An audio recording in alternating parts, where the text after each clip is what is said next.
Okay, I think we are good. What is this, take 3? Hello, everyone. I'm Dr. Jan Leasure. I'm the owner and physician of North Shore Proactive Health, a state-of-the-art wellness clinic in the northern Chicago suburbs. And we are talking with my esteemed guest, Janet Leasure. Janet, would you like to introduce yourself and tell everyone how we know each other? I would be your mother. I would be the person to whom you owe your breath. Very funny. Okay. So tell everyone a little bit about your background and what you're doing now. Former teacher, former super saver, current loan officer, division president of Diamond Residential Mortgage, your Lake County loan goddess. I'm here to do all of your residential mortgages from 1 to 4 units, but I'm also a specialist in credit and in some of the stress that we're going through right now with all the pandemic problems with working, problems paying your mortgage, the stress involved with trying to pay your bills and so on and so forth. And I'm here to answer questions, really talk about anything that's credit related, anything to do with paying your mortgage. Are you able to defer your mortgage? Do you qualify for that? And I can answer, personal questions too. I did put together a list of some things to talk about that I think probably are on people's minds. And I can go through that list. I can talk about that, Jordan. If you have specific questions, I'd be happy to answer those. And if people are answering questions online, I can do that too. Well, I think after the stay-at-home order, your specialization in divorce lending might come in handy. I forgot about that, right? Call me. I'm not necessarily speaking for myself. So right now, I think what people might be surprised to know is that you've had some of the busiest times that you've had. And of course, based on how homes sell, having a busy January and February, then homes are going to close right in like March or April. So that could still be some trickle over. What do you expect to see, or what have you seen now that people have been quarantined for 2 months? Has the market changed? Has your busyness changed? So that's a sort of a multi-level question. We are busier now than we have been even in the last couple of years. Part of that is to do with refinances and rates being so low, but the purchase market is incredibly hot in spite of the fact that people are having to do virtual tours of the homes that they're going through, because obviously if the homes are vacant, there's not as big of a problem, but people who have to move, they get transferred and their family is still residing in the property, that presents a lot of new challenges to the real estate agents. So, hats off to those people, because they're coming up with a lot of creative ways to show the properties and do home inspections and appraisals and things like that, in spite of all of the social things that are going on around us. But we are extremely busy. We're closing a lot of purchases. We're closing a lot of refinances. Of course, that begs the question, how do we close the loans as people are not working? So right now we're very, very busy. Compliance on my end. Anybody who is listening who has ever done a mortgage knows that, and I'll just say, this is what I call it in my office. I call it a paper proctoscope. We have to look at every single piece of documentation, including the birth certificate of your firstborn child. And that makes some people, kind of uncomfortable, or they get aggravated because they have to provide so much documentation. But I will tell you that now things have tightened up enormously as far as credit score is concerned, and as far as proving that you're actually employed. So as far as originating loans, this isn't what I really expected to talk about, but as far as originating loans are concerned, or if you're planning on doing a refinance, it's okay to start the mortgage right now. But if you get furloughed from your position, if you still have your job, but they're putting you on hold so that you can collect unemployment, we cannot use unemployment as income. We can, however, use that as a bridge so that we can close the loan when you're back to work. So, keep that in your mind. If you're looking in the future and you think that within the next 30 to 60 days, you're going to get furloughed and you've got a 5.5% rate and you want to get down to 3.5%, I would say act fast. Has that been the biggest thing you've seen clients do lately is refi? Really, mine have been kind of 50-50. I'm doing more refinances than I've probably ever done before.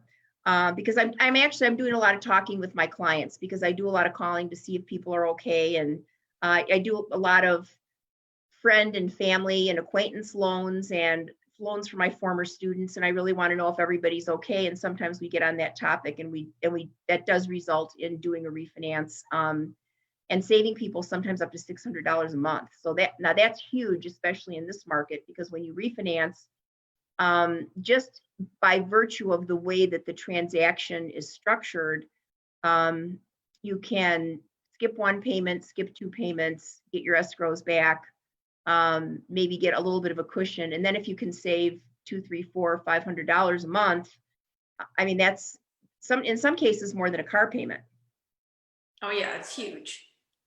So what, is there like an average rate? I know a lot depends on credit scores, but if somebody's watching and they're at, I don't have any idea, 4%, 4.5%, 5%, 5.5%, what are their options?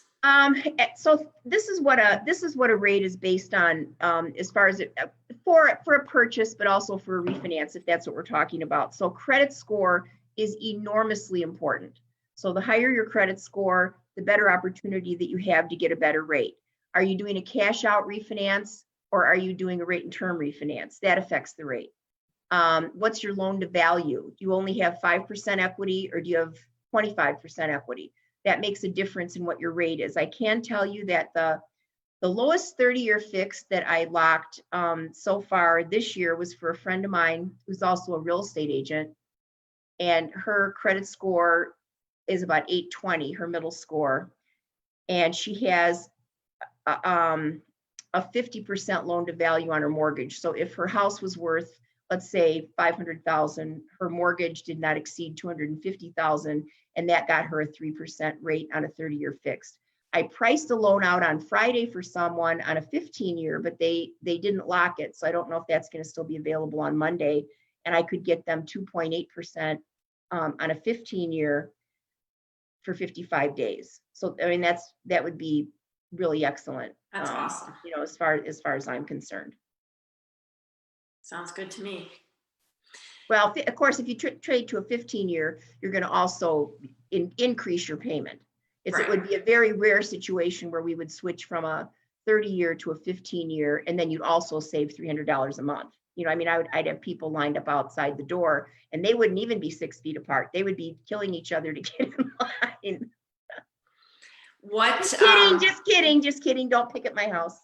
What's been some of the questions that you're getting from your clients? Not necessarily from my clients. So my clients are asking the same questions you're asking me right now. What are the rates? What do I have to do to qualify? Do I have to be employed?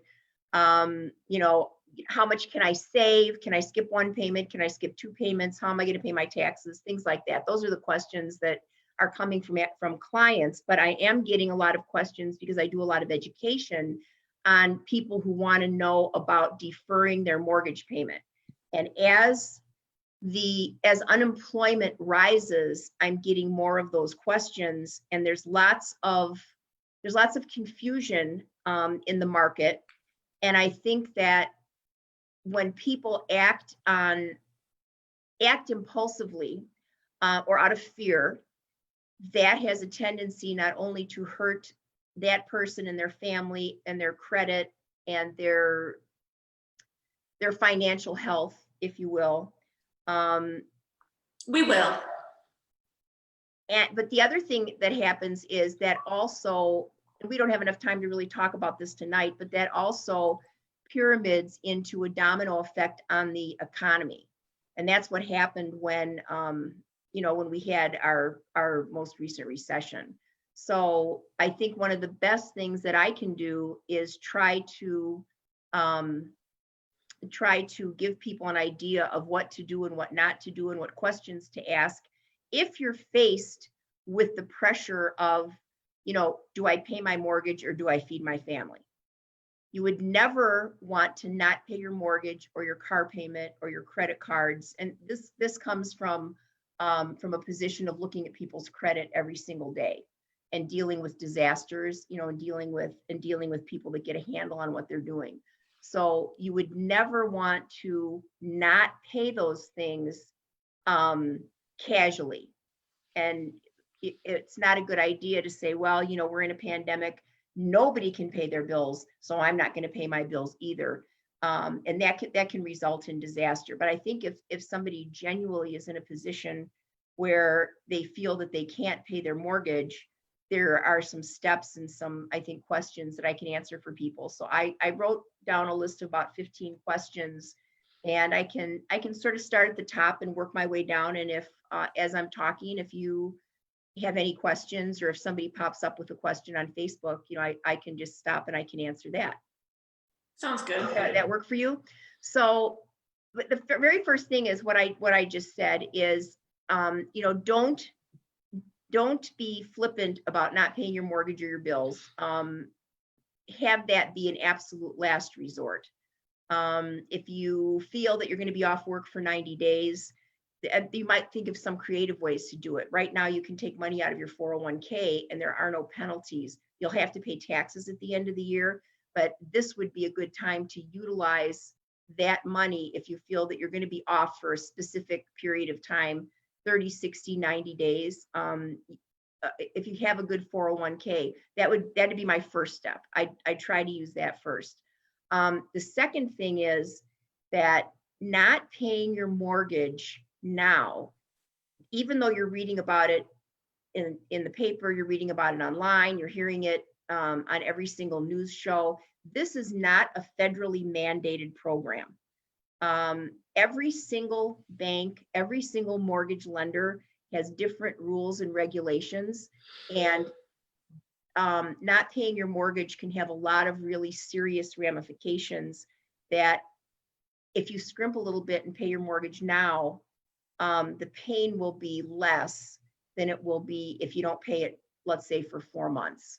And there's a lot of things that I can talk about with that, but it's not a federal law that says, okay, we're in a crisis, so nobody has to pay their bills. That can just be a recipe for disaster. Well, it's very individualized. I mean, that's what I did when this all started happening.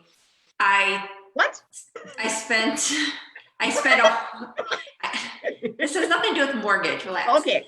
I spent a whole day and I made a list of all my creditors, personal and professional. And I literally called every single one, from my credit card companies to my car, the car through the office, the equipment loans that we have through the office. I called everybody that I owed money to find out what my options were. And I made a list. And so the mortgage, I didn't want to have to worry about, because obviously that was me at will. So that was going to be paid, and that was not a concern. But I looked at car payments, were they going to allow me to not pay? Were they going to still accrue interest if I didn't pay? Were they going to pay for me? And of all my creditors, again, business and personal, I literally got a different answer from every single place that I called. And even though online, everybody gets their news from Facebook, and everybody's posting on Facebook that federal student loans were deferred. And even though you go to my lender, which is a federal student loan lender, and I have never refinanced my school loans, it says in big bold letters at the top of the website, right underneath where it says federal student loan, right underneath that, it says, these loans are not part of the federal student loans that are being, deferred. So I literally had to make, like 25 phone calls to get an answer. And then once I had all that information, then I made decisions on who was I going to take that deferment, and who was I going to keep paying, because they were going to keep accruing interest anyway. And our SBA business loan, the SBA actually stepped up and was paying my principal and interest for 6 months if I wanted them to. So I obviously took advantage of that one. But I think it's important that everybody make their own phone calls and ask their own questions, and not go based on the answer their neighbor got, even though it's the same lender. That's really propaganda. So if we were in a court of law, that would be hearsay, and you couldn't count that. But I'll interrupt and I'll say that you did exactly the right thing. So I'll take credit for that, because you had a really good teacher. You do have anyone who's watching now, or if they're watching in a replay, the thing that Jordan said just at the top of this segment, that the research that she did in taking a day or half a day to call every single creditor that's on your credit report, and because of all the things that are out there for your credit, people should have access to that. That's exactly the right thing to do, because everybody is different. Every creditor, whether it's a car payment or it's a credit card, or if you went and bought furniture at Ashley and put it on 0% interest, that's another thing we could talk about another time. But very important to know where you stand. Very important to take notes also. And I'm going to, maybe tomorrow, I'll put together a PDF that maybe you can download with some of these questions in it, Jordan, if that would be helpful to some of the people that are watching. Yeah, you do have a quick question on Facebook. Okay. From Renee: does skipping a credit card payment with permission from the credit card company hurt your credit? It shouldn't hurt your credit, but I would get that in writing.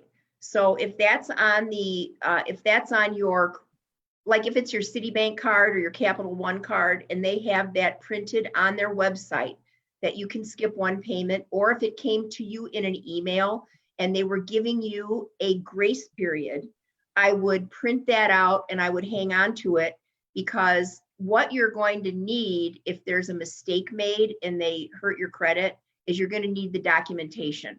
And if you have documentation, you'll be able to make them good for what they're offering you. But don't do it just because just because somebody says you can skip a payment. But if it's in writing, you can do it. Don't do it if you're just calling, if you're calling customer service and they tell you that it's okay to skip a payment.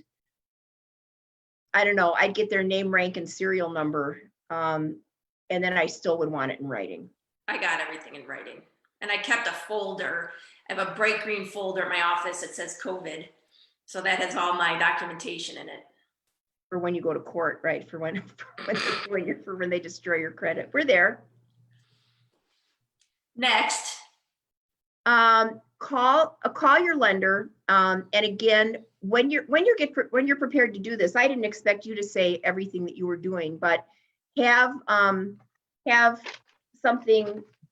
There's too much light in here, but have something beside you so that you can write things down. I know that people don't have a tendency to ask for the name of the customer service person that they're speaking to, and sometimes they can't, for security reasons, they can't give you their first and last name, and maybe they're maybe it's like the porn line and they have to give you a fake name.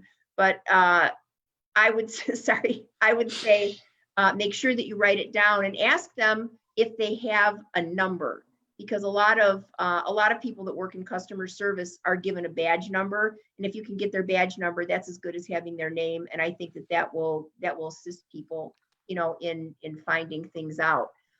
So ask who you're speaking with, ask for their badge number, and you can also ask for the security ticket. So I don't know how many people are IT savvy, but when we have a problem with our IT division, and we get a ticket, so we put something in writing on an email and we send it in, and we have a ticket number, and then when they call us back, we can refer to that. So I think that would be the same if you're checking on your mortgage and you want to find out if you can skip a payment or if you can defer. This is really important. This is probably the most important thing that I'm going to say tonight, and that is you need to find out if you qualify. Every person, and this includes people who have lost their jobs, every person does not qualify for a mortgage deferment. And every single lender is going to have different rules and regulations. So if you have a mortgage, raise your hand. I know that you went through the mortgage process, and it was very paper intense, very document intense. And in many cases, you need to be prepared to provide those same documents in order to qualify for a deferment. So you may need your pay stubs, you may need your tax returns, you may need letters from your employer that say that you're on deferment. Any of those things. I actually, if you think that this is coming, I'd make a file. I would prepare exactly like I would prepare to get a mortgage, and that's how I would prepare my documentation to try to get a deferment if you think that that's coming in your world. Now, some few lenders might have a streamlined process where they have their rules and regulations in line, and just maybe by the grace of God, they would do it over the phone. But I would always prepare for the worst and then accept the best if that's what happens. Qualifying for the deferment is extremely important.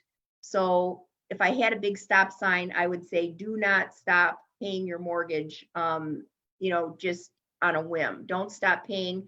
Make calls, get your documentation, and make sure that you write down, everybody that you're talking with. You also want to ask, what is your lender's deferral process?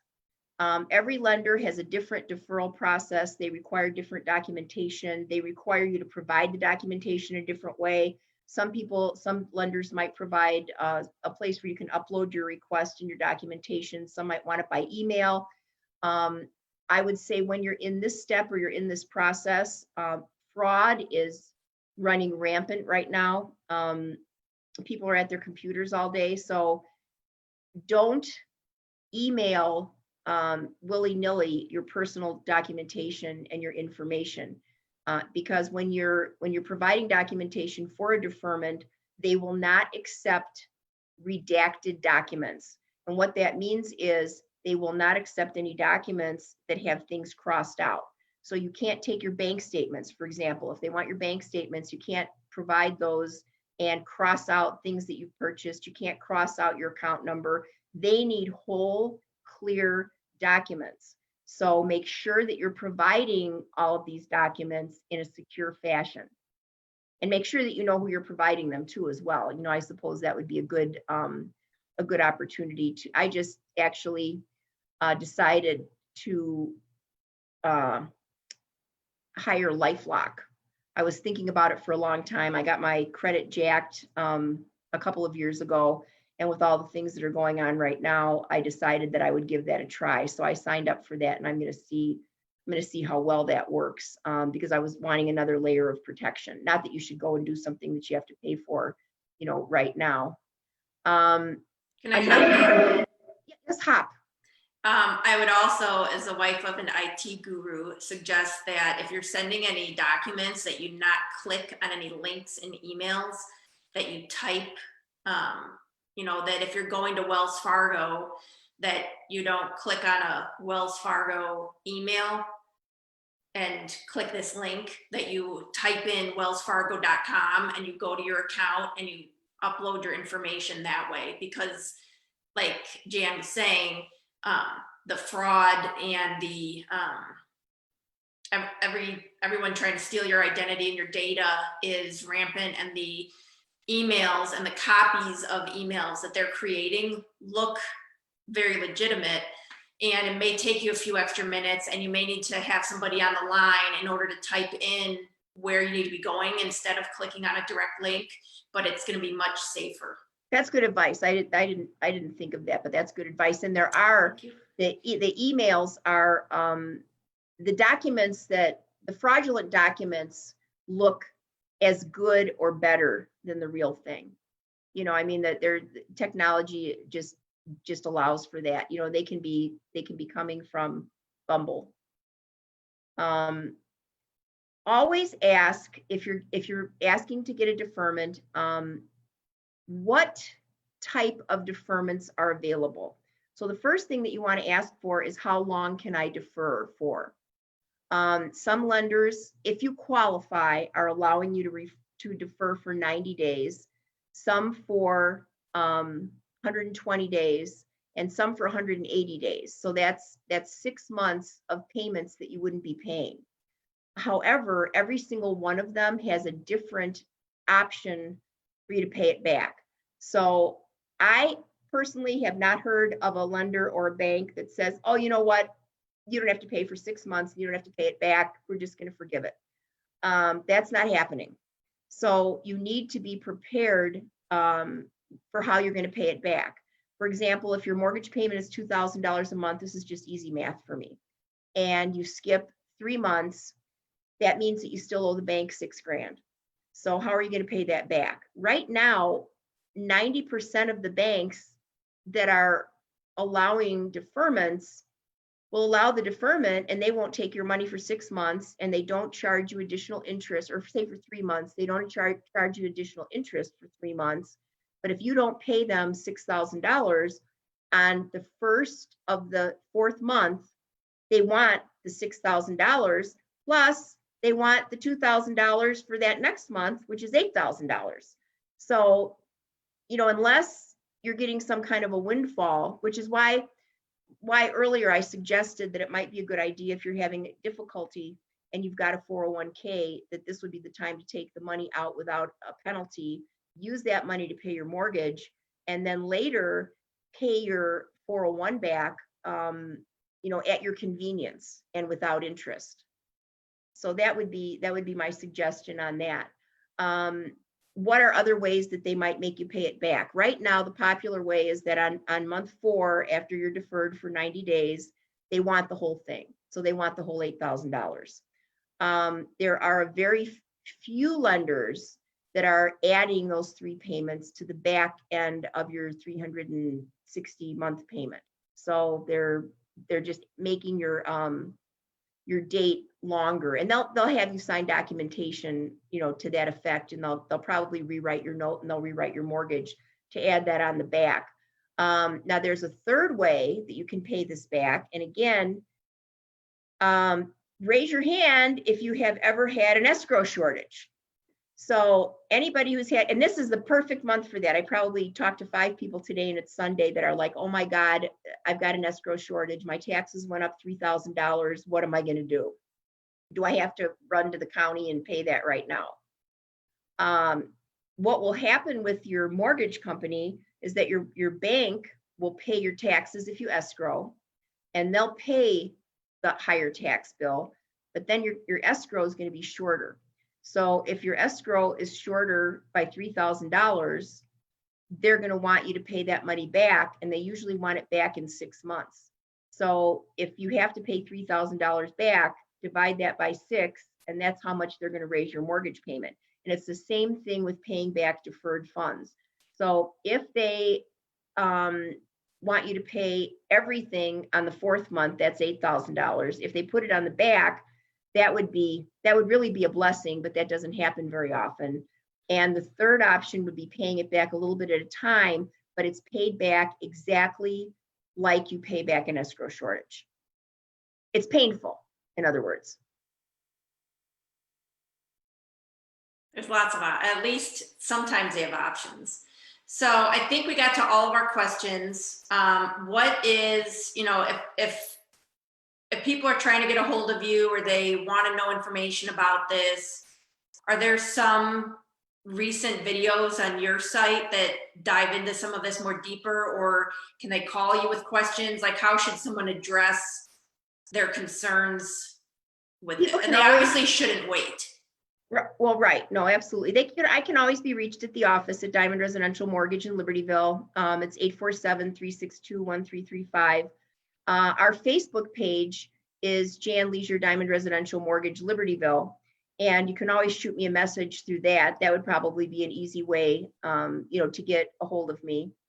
And I'd be happy to answer any questions that are, within my realm of understanding.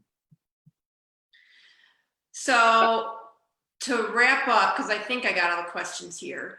I have one more. I think I have one more that you might want to, I don't want to Go ahead. belabor your time, but one of the things that people ask me is, how will this impact your credit? And again, you need to get that in writing. So anytime you don't make a payment, it can negatively impact your credit. One of the things that quote unquote is supposed to be federally mandated is that if you get a deferment and you don't pay your mortgage for 90 days, they're not supposed to put anything negative on your credit. I don't necessarily believe that. Anytime you don't make a payment, I had something come on my credit from Kohl's for $25, and I pay everything in advance, and sometimes I even pay more. But I think, Jordan, you probably went and used my Kohl's card and got me screwed over. Whatever.